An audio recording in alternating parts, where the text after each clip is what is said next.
Do you know that yung person na na-meet mo sa seminar, hindi talaga siya ang iyong magiging business partner. Hindi talaga siya yung makaka-business network mo. Hindi talaga siya yung magiging supplier mo. Okay? So, paano, Doc? Sino talaga ang magiging direct business network mo? Okay? So, pakita ko po sa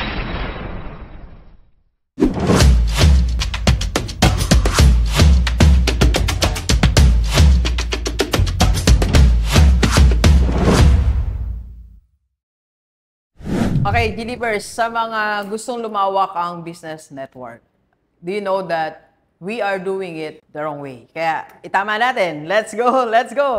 Okay, so marami sa atin na ina-advise tayo, pag business owner ka, dapat malawak ang business network mo. Marami tayong kakilalang negosyante, pwede maging supplier kasi natin yan, pwede natin maging source of clients, and marami pang iba. So tayo naman, as business owner, we keep on attending seminars, we keep on attending different invitations, we joining different activities para lumawak ang network natin. But we are doing it the wrong way, okay? So, ito ang katotohanan. The reality is, do you know that yung person na na-meet mo sa seminar, hindi talaga siya ang iyong magiging business partner. Hindi talaga siya yung makaka-business network mo. Hindi talaga siya yung magiging supplier mo. Okay? So, paano, Doc? Sino talaga ang magiging direct business network mo? Okay? So, pakita ko po sa inyo ha. So, for example, dito mag-illustrate tayo. So, you attend one meeting. Okay? So, meron ka pong nakilala na isa. Okay? So, more often than not, itong kakilala niya po, siya ang yung magiging supplier.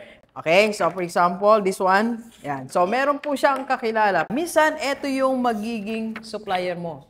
At itong kakilala na to, meron siyang kakilala na minsan siya magiging kliyente mo. Okay? So, wag tayong ma-frustrate. Pag unang meeting, wala tayong nakilala na pwede mong maging business network. Okay? Bisan kasi sumusuko tayo. So, ano ang dapat kong gawin? Ganito po. So, sa first meeting, keep being interesting. Okay? So, dapat maging interesting ka pa rin. Okay? So, hindi porke wala kang nakita na parang wala akong prospect dito.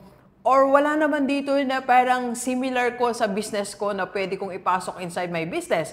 So, keep being interesting. Okay? Second, you have to join the next meeting. Okay? So, naalala ko nung na-invite ako kay Boss RDR, no? Nag-guest ako sa kanya. Then, nagkaroon kami ng isa pang Zoom meeting. So, from there, I met different people, mga business persons na ngayon, kakontak na natin. So, ganun din po ang pwedeng mangyari sa atin.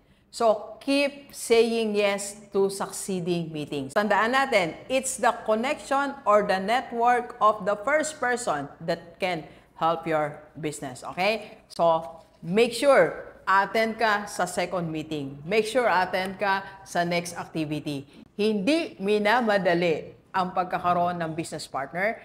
Hindi minamadali ang pagkakaroon ng business collaboration. Okay? So, that's how you network. First meeting, second, third, and fourth meeting. Okay? Let's go, let's go. Copy po tayo. Thank you for watching. We are inviting you to attend our free webinar on how to save and invest the right way and how to avail sa Kaiser. PM na sa personal lobby ko po.